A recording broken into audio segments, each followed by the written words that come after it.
Eu saúdo aos irmãos com a graça, a paz do nosso Senhor Jesus Cristo, a única fonte de amor, de vida abundante e de paz que excede todo entendimento.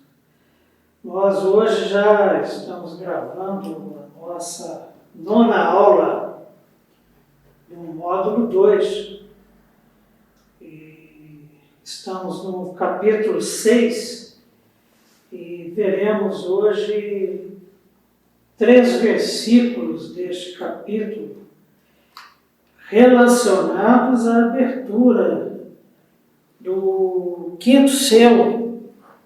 E nos encontros passados que nós tivemos, nós vimos que a cada selo que foi aberto, do 1º ao 4º, foi liberado um cavalo. E eles foram capitaneados pelo cavaleiro montado num cavalo branco, que possui um arco e que veio para vencer. E atrás de si ele puxou os 3 demais cavaleiros. Um cavaleiro vermelho, relacionado à guerra, um cavaleiro amarelo, relacionado à peste, e um cavaleiro preto relacionado à fome. Na realidade, esses cavaleiros, eles agem simultaneamente e aquilo que se refere a eles, em termos de profecia revelada pelo nosso Senhor Jesus Cristo, que retira os selos, profecias que já foram e que estão sendo cumpridas. Aliás, a maioria dos estudiosos, pelo menos os mais considerados do livro do Apocalipse, já defendem que todas as profecias do livro foram cumpridas, exceto uma. E na abertura do 5º selo, o que nós vamos ver? Uma oração, que é a única oração de súplica contida no livro do Apocalipse. E é uma oração que resume um testemunho de fidelidade relacionado à primeira parte do livro, relacionado ao conflito central do livro e a promessa de vindicação que consta da seção final do livro. O tema muda para o que acontece entre os habitantes da Terra, no nosso caso. Os 4 primeiros selos são referentes a nós, habitantes da Terra, e aqueles que habitaram antes de nós não vão habitar. Aquilo que temos feito diante de Deus, o que tem sido feito a favor ou contra nós, e reivindica-se justiça de Deus. O juízo experimentado pelos habitantes da terra, agora a cena passa, sabe para onde? Para o céu.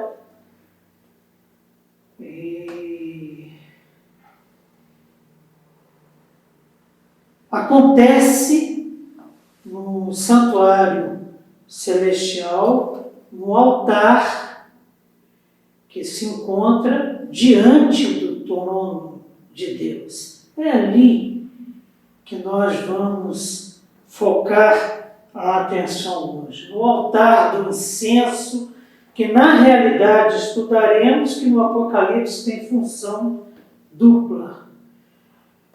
A queima do incenso e sacrifício. Por trás da ideia do templo celestial está provavelmente aquilo que Ezequiel narra das visões que teve reveladas por Deus entre os capítulos 40 e 48 do livro, que por razões óbvias nós não vamos nos ater. Trata-se de uma oração de imprecação por vingança. Jesus alerta sobre perseguições, sejam de conselhos, sinagogas, autoridades seculares e traição de familiares. Tudo isso está lá no Sermão do Monte do Senhor, o que resulta em morte. A ligação entre martírio e juízo é apropriada, pois uma das ênfases principais do Apocalipse é a lexis talionis, ou lei da retribuição. Acerca disso, por exemplo, Paulo fala, não se iluda. Aquilo que você semear, você colherá. Não tem como semear milho e colher feijão, por exemplo. Então, eu gostaria de inicialmente lermos os versos 9, 10 e 11 do 6º capítulo do Apocalipse, que é o tema da nossa aula, da nossa conversa de hoje, referente ao 5º selo. Os 4 primeiros, os cavaleiros. E agora, quando ele abriu, ele quem? O Cordeiro de Deus, vencedor, que parecia estar morto, mas que vive. Quando ele abriu o 5º selo, vi debaixo do altar, que está diante do trono, as almas daqueles que tinham sido mortos por causa da palavra de Deus e por causa do testemunho que sustentavam. Os mártires. As almas dos mártires debaixo do altar, que encontra-se onde? Diante do altar, onde o Pai está sentado, à sua direita o Filho, com o livro e a desatar dos selos. 10. Clamaram em grande voz. Quem clama em grande voz? As almas, dizendo: até quando, ó soberano Senhor, santo e verdadeiro, não julgas, nem vingas o nosso sangue dos que habitam sobre a terra? Então, a cada um deles foi dada uma vestidura branca, e lhes disseram que repousassem ainda por pouco tempo, até que também se completasse, primeiro, o número dos seus conservos, segundo, e seus irmãos que iam ser mortos, como igualmente eles foram. Então percebam que cena que nos diz tanto. Nós vamos buscar compartilhar com os irmãos aquilo que Deus tem trabalhado no meu coração e que tem sido, assim, motivo de esperança, de segurança, de certezas que enchem o nosso coração de alegria. João vê almas debaixo do altar. E estas almas são irmãos nossos que pereceram. A Bíblia nos ensina que quando morrermos, se morrermos antes da volta de Jesus Cristo, nós seremos imediatamente recebidos pelo nosso Senhor e Salvador, Jesus Cristo. Você já pensou sobre isso? Isso aconteceu, por exemplo, com Paulo. Creio sinceramente que uma dessas almas pertence a Paulo. O corpo dele está na terra ainda. Jesus não voltou ainda. Mas a alma dele, glorificada, está lá debaixo do altar. Ele teve a sua cabeça decepada pelo anticristo, não escatológico ainda, Nero. Nero era César à época. Mas a alma de Paulo foi acolhida pelo Senhor, foi glorificada, e na volta de Jesus Cristo haverá a glorificação do corpo e o encontro nas nuvens, e aí teremos o homem completo, espírito, alma, corpo, que viverá eternamente com Jesus Cristo. Isso cabe para Paulo, isso cabe para mim, isso cabe para você. É certo que as almas ali fazem referência ao sistema sacrificial.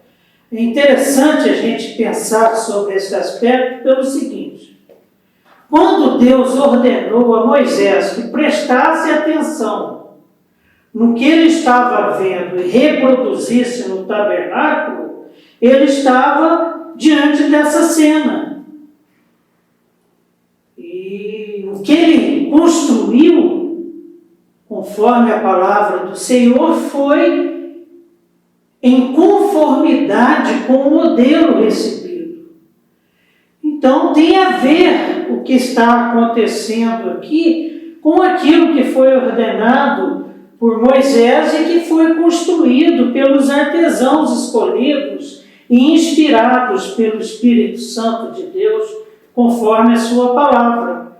Então isso tem a ver com o sistema sacrificial, com o sangue da vítima derramado debaixo do altar, conforme acontecia na tenda do encontro.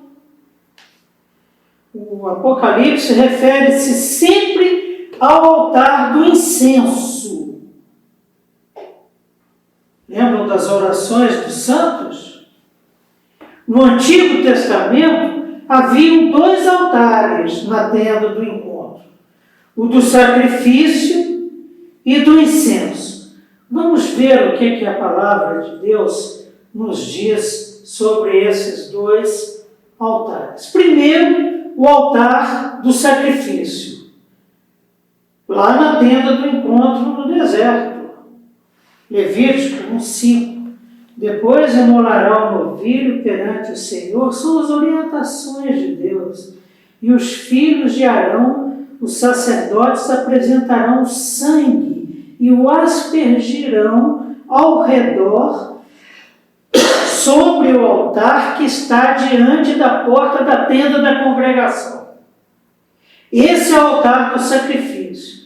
No verso 4:7 de Levítico também trata dele. Também daquele sangue porá o sacerdote sobre os chifres do altar, as pontas do altar, do incenso aromático perante o Senhor, altar que está na tenda da congregação. E todo o restante do sangue do novilho derramará a base do altar do holocausto, que está à porta da tenda da congregação. Perceberam? Os mártires, suas almas aos pés do altar. Eles estão ali porque foram sacrificados pelo testemunho que deram.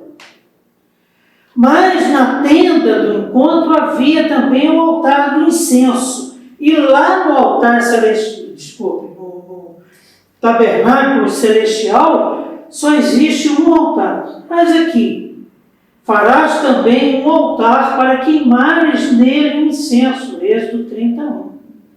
Porás o altar defronte do véu que está diante da arca do testemunho. Onde é que está a arca do testemunho? No Santo dos Santos, onde me avistarei contigo.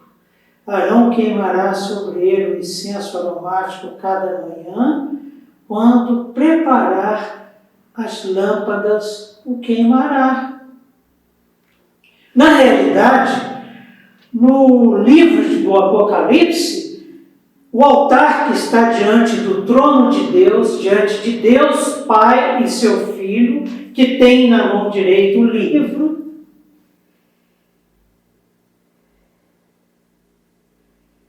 esse altar tem dupla função. Sacrifício simbolizado pelas almas dos mártires, que nós lemos no verso 9. E queima de incenso ligado à oração. São, para mim, assim, versículos transformadores, porque me mostraram, na realidade, que a oração, ela tem uma dimensão celestial. Quando nós estamos orando, estamos conversando com Deus, estamos diante de Deus. Nossa oração está sendo guardada no altar do incenso.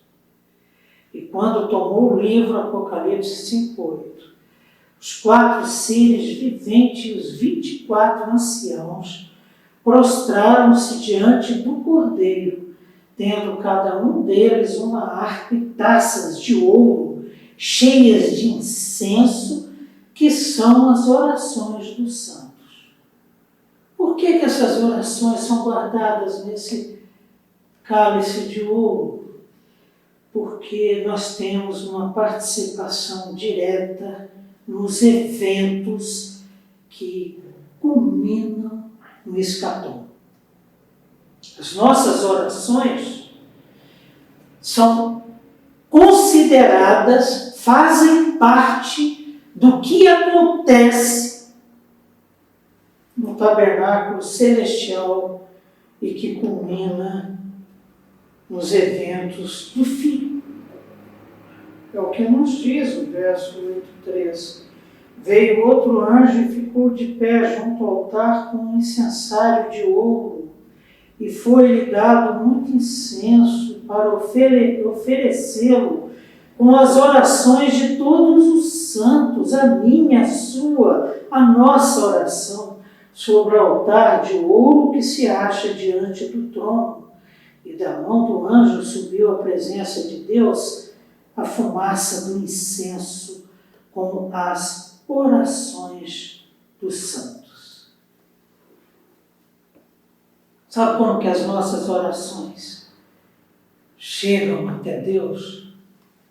Como incenso queimado, aroma agradável, acolhido no coração de Deus.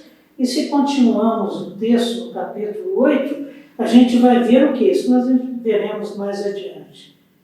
Que a resposta vem na forma de trovões, relâmpagos, terremotos. Deus vira o mundo de cabeça para baixo, para que a sua vontade seja manifesta nas nossas vidas. Os crentes foram sacrificados por causa do testemunho que deram. Não fizeram concessões com o Evangelho para evitar perseguição. Não negociaram o Evangelho. Não misturaram o Evangelho com este mundo que no Apocalipse é definido como a grande Babilônia, a grande prostituta, esse sistema que tem como mentoria o cavaleiro branco. Verso 10. O verso 10, ele começa com uma interrogação. Clamaram em grande voz. Estavam gritando mesmo diante de Deus. Clamaram em grande voz, dizendo: até quando Ó soberano Senhor, santo e verdadeiro, não julgas nem vingas o nosso sangue dos que habitam sobre a terra? Até quando? Uma pergunta frequente na Bíblia. Até quando, Senhor, esses 4 cavaleiros estarão disseminando o que disseminam? E o que disseminam muitas vezes torna-se perseguição aos teus filhos, aos teus escolhidos, aos teus predestinados, aos teus separados, aos teus santificados. Até quando? É uma interrogação bastante presente na Bíblia. Salmo 79, 5, até quando, Senhor, ficarás irado para sempre? Arderá o teu ciúme como fogo? Abacuque 1, 2, até quando, Senhor? Até quando eu clamarei por socorro sem que tu ouças? Até quando gritarei a ti violência sem que tragas salvação? E o versículo começa, então, com esta indagação. E a indagação é lançada com grande voz. E o clamor? O clamor é presente na palavra de Deus como um todo. É por vingança, é por vindicação, como do sangue de Abel, conforme exortação do Senhor, depois que ele havia matado, depois que Caim havia matado seu irmão. Disse o Senhor a Caim: que foi que você fez? Escute, da terra o sangue do seu irmão está clamando. Até quando, Senhor? Isso foi ali pertinho da queda. Até quando?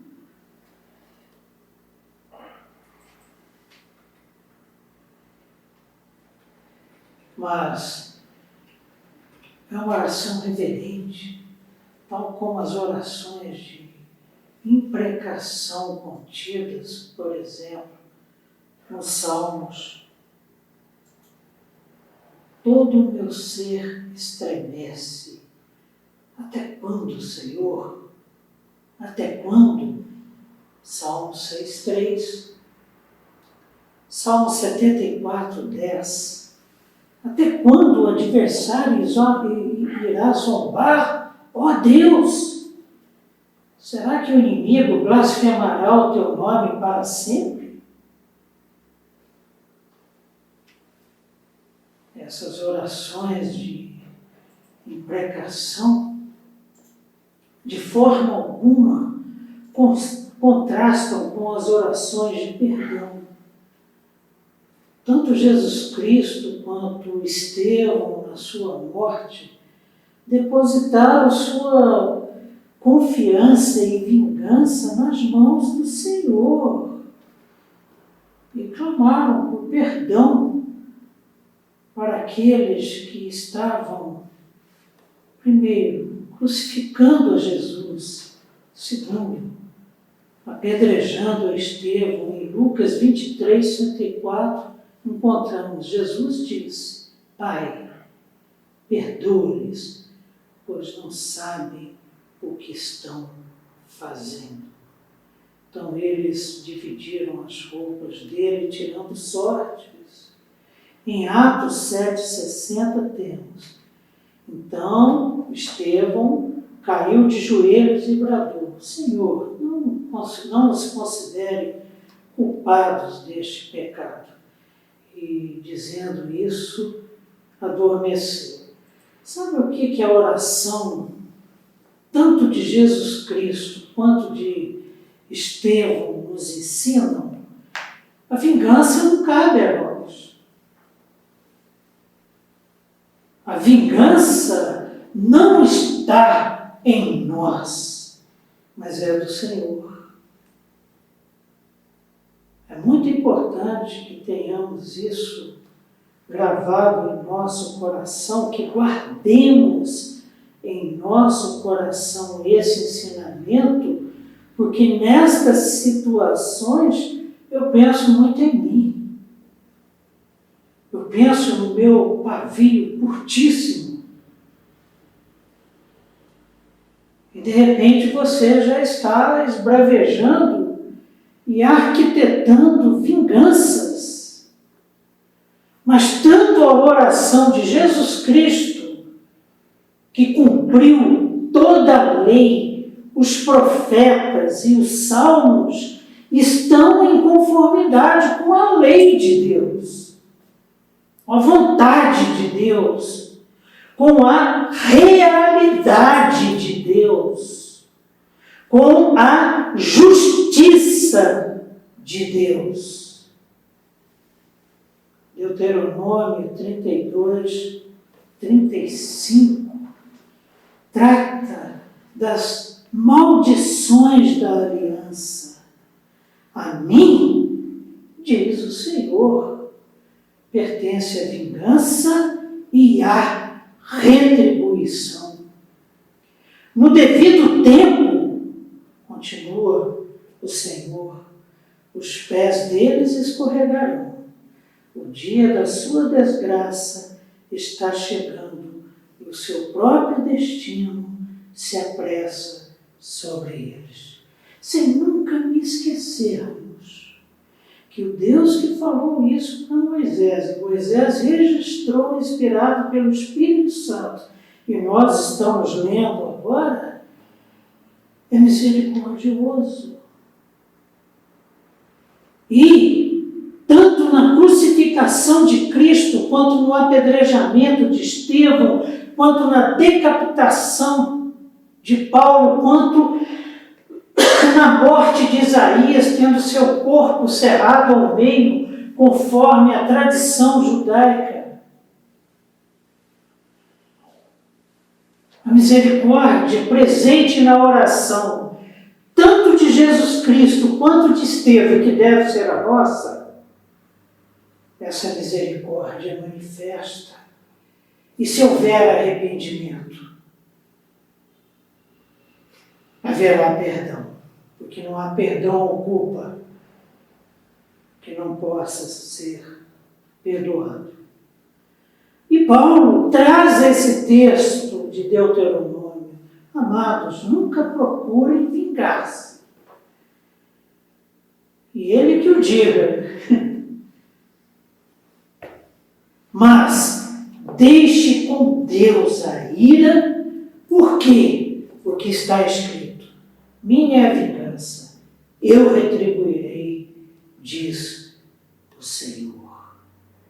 E aquelas almas, as almas dos mártires, que estão ali debaixo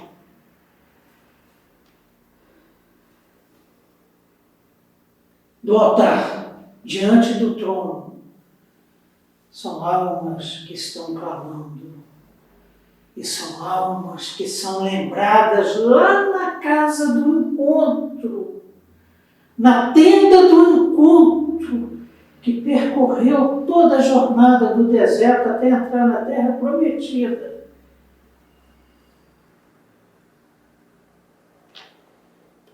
Essas almas clamam a Deus e clamam a Ele por vindicação,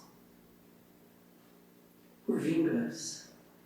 Isso destaca a justiça divina e a sua soberania. E Deus responde. Deus dá uma resposta para eles na hora que eles clamam.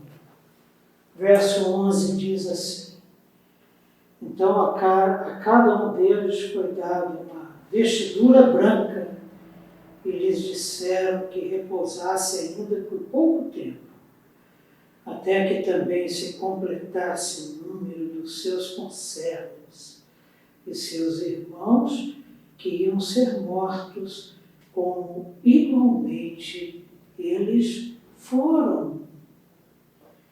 E esse versículo ele nos traz assim palavras de segurança, palavras de esperança e palavras de exortação para uma fé confiante. Primeiro, como resposta, Deus dá a cada um dos mártires roupas brancas. Nós receberemos roupas brancas.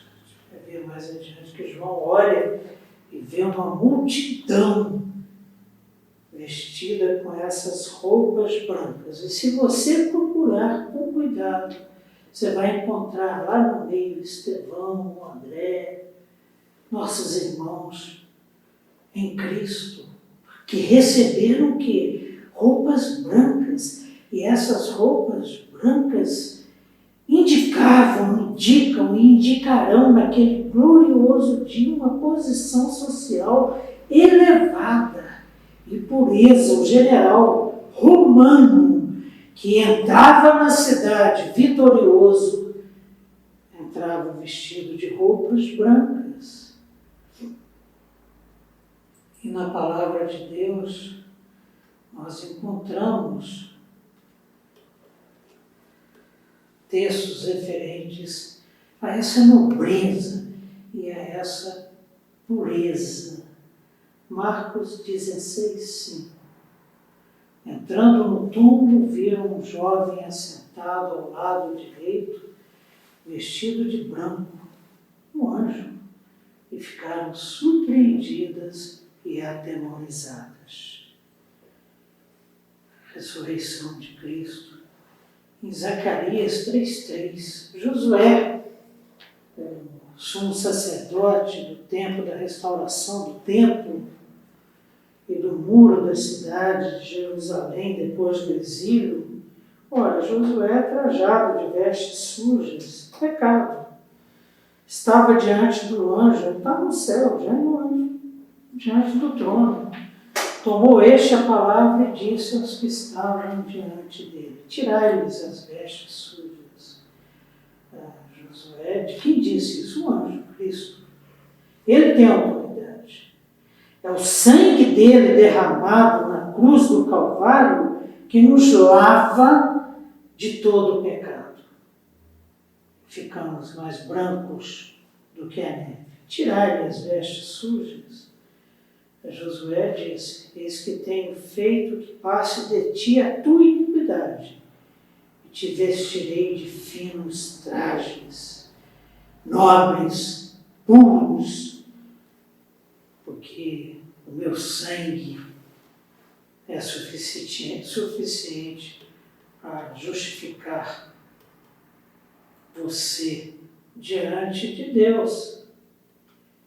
Deus insta os mártires a terem a mesma paciência que tiveram em vida. Descansem, esperem em mim. Apocalipse 10:6. E jurou por aquele que vive para todo sempre, que criou os céus e tudo o que neles há, a terra e tudo o que nela há, e o mar e tudo o que nele há, dizendo: não haverá mais demora. Apocalipse 14:13. 14:13. Então ouvi uma voz do céu dizendo: escreva, felizes os mortos que morrem no Senhor de agora em diante.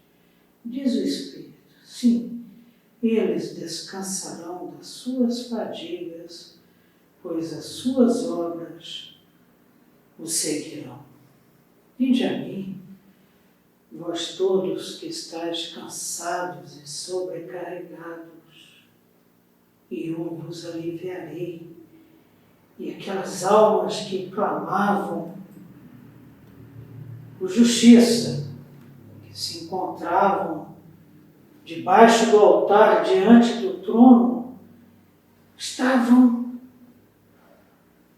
ansiosas para que a justiça de Deus se manifestasse. E Deus fala, calma, descansem. E eles são instados a esperar. Por dois motivos. Deus apresenta diante daqueles mártires dois motivos para que eles aquietassem o coração, aquietai-vos e sabei que eu sou Deus. Olha que eles estavam no céu. Primeiro motivo, para que se complete o número dos conservos. Servos como eles, que não necessariamente serão mártires como eles foram.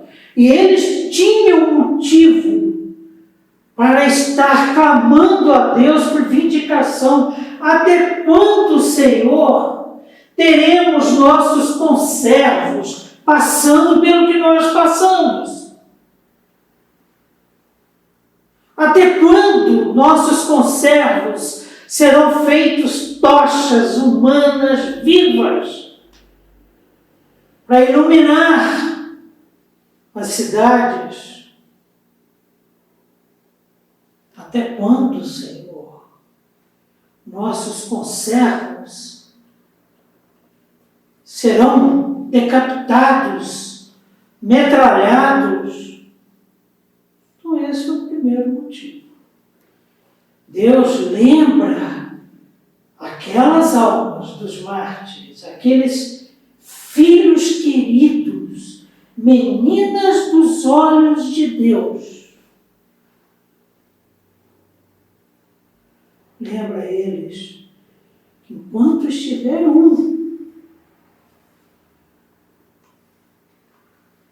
faltando, para que se arrependa, para que se dobre, para que seja alcançado pela salvação em Cristo Jesus,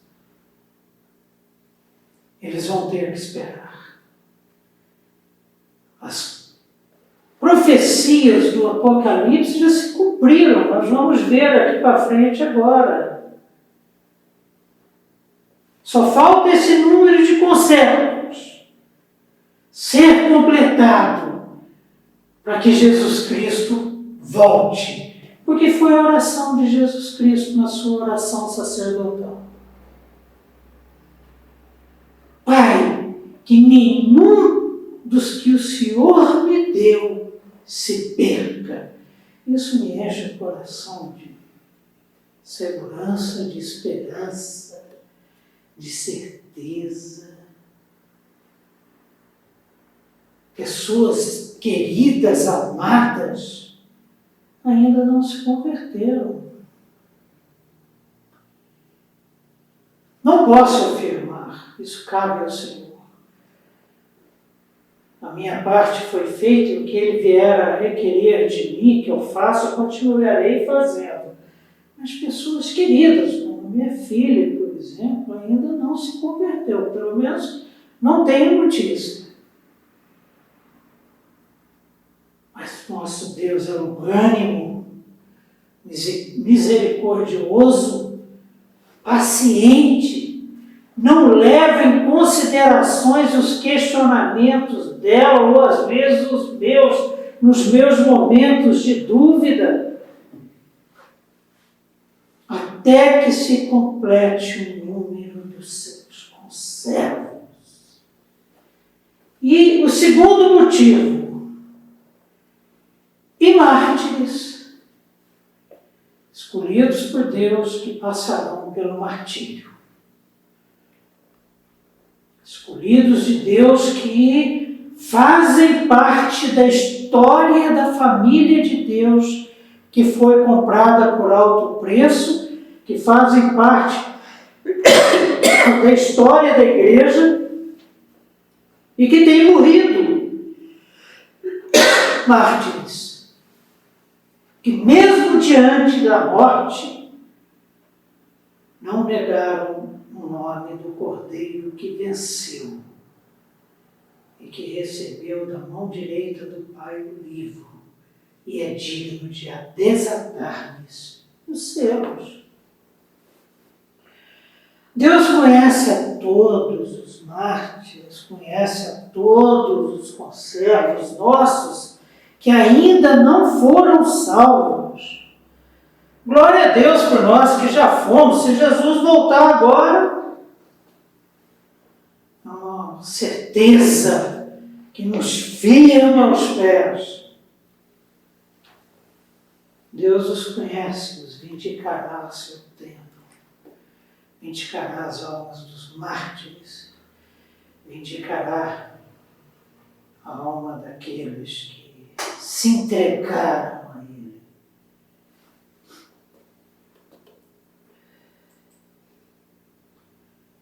Mateus 5,11: Bem-aventurados sois por isso, quando por minha causa, Sermão do Monte, bem-aventurança, vos injuriarem, os perseguirem, mentindo, disserem todo mal contra vós, os matarem. Filipenses 1,21.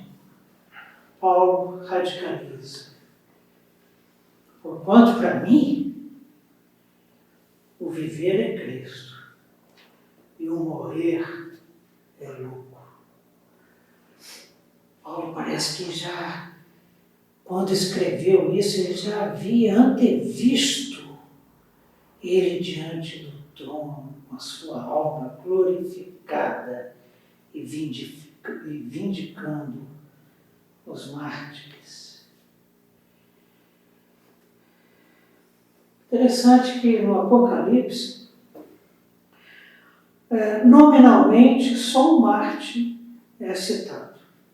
Apocalipse 2,13, nós já vimos: sei onde você vive, onde está o trono de Satanás. Contudo, você permanece fiel ao meu nome e não renunciou à sua fé em mim, nem mesmo quando Antipas, minha fiel testemunha, foi morto nessa cidade onde Satanás habita. Consta a história da igreja, a tradição, que Antipas, inclusive, foi morto dentro de um caldeirão. Foi colocado dentro de um caldeirão, fecharam o caldeirão na forma de um touro, de um deus, e colocaram o caldeirão em cima de uma fogueira, morreu assado. Mesmo quando Antipas, minha fiel testemunha, foi morto nessa cidade, escreveu Jesus Cristo, a igreja localizada em Pérgamo.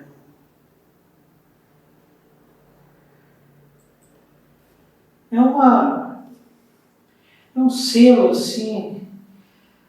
Ao longo do livro do Apocalipse, nós teremos como que esses hiatos na narrativa, e que são mensagens de consolo para nós, mensagem de encorajamento, mensagem de esperança, mensagem de amor, mensagem de cuidado, apesar de que o livro todo, cada versículo, é impregnado da misericórdia e da soberania de Deus sobre o seu povo, sobre toda a sua criação. E ao ser aberto o sexto selo, o quinto, João vê almas de mártires sobre o altar. A cena, a câmera volta-se para o céu. O altar que se encontra diante do trono e que tem função dupla. reina do incenso e do sacrifício, almas que clamam por justiça e por vingança. Deus considera seu clamor, mas ainda não chegou o tempo. Seu clamor está guardado no coração do nosso Deus, que é justo, longânimo e que não desiste de ser misericordioso. Não chegou o tempo, não chegou o Kairos de Deus. Ainda há escolhido para ser salvo, ainda há Marte para ser martirizado. É a história que temos vivido, é a história que temos acompanhado, é a história que temos participado dela. Mas o texto nos deixa algumas reflexões que eu gostaria de passar para os irmãos como um dever de casa a partir desses 3 versículos preciosos, 9 a 11 de Apocalipse 6. Até onde aceitamos a soberania de Deus sobre as nossas vidas? Até onde? Temos falado aqui nesse curso e em outros, recorrentemente, tem sido pregado na nossa igreja, que o nosso Deus é Deus sobre a vida e sobre a morte. Ele é soberano sobre a vida, sobre a morte. Isso é claro para nós. Nós aceitamos essa soberania de Deus quando Ele leva um amigo, quando Ele leva um ente querido, quando leva um filho, quando leva um pai. E quando nós clamamos, nós temos clamado pelos que precisam ser salvos, temos orado para que a hora deles chegue e para que eles experimentem aquilo que nós temos experimentado abundantemente nas nossas vidas. Temos orado pelos martirizados, pelos missionários perseguidos, pela igreja perseguida, pela igreja do submundo, que se reúne nas redes pluviais dos grandes centros, perseguidores do Cordeiro. Porque perseguir um filho de Deus é ser inimigo de Deus. Temos clamado, então, pelos que precisam ser salvos e pelos martirizados. Que Deus tenha misericórdia de nós, para que o seu Santo Espírito nos incomode, nos mova a pensarmos em quem precisa de salvação e em quem é perseguido por causa dela. Vamos orar? Senhor nosso Deus e Pai, Pai de amor, graça e misericórdia, Pai de poder, Pai justo, que reivindicará, que vindicará os seus, que ouve o clamor dos mártires, que ouve o clamor dos seus filhos espalhados pela face da terra, que sabe da urgência, da necessidade da chegada do teu dia, da tua hora, Senhor, do teu Kairos. Oramos a Ti, Senhor, agradecidos por essa palavra,